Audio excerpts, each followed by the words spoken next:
When you find your space article, you will need to find information.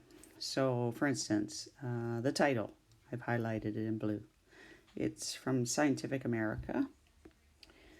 The date, sometimes at the top, sometimes at the bottom. If they're two conflicting dates, take the one that's more recent. And the URL, which is way down here at the bottom. This one does not have an author's name anywhere. So we use Scientific America. We set it all up. Author's name goes first, but we couldn't find an author's name, so it's Scientific America. The date of the article, it was 2006, January the 3rd. Notice it has to be in brackets and there has to be a period after. The title of the website, what exactly is the North Star?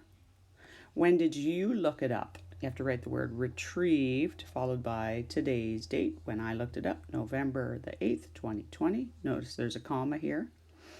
And then from, and then put the URL. If there were an author's name, it would be his last name and followed by initials.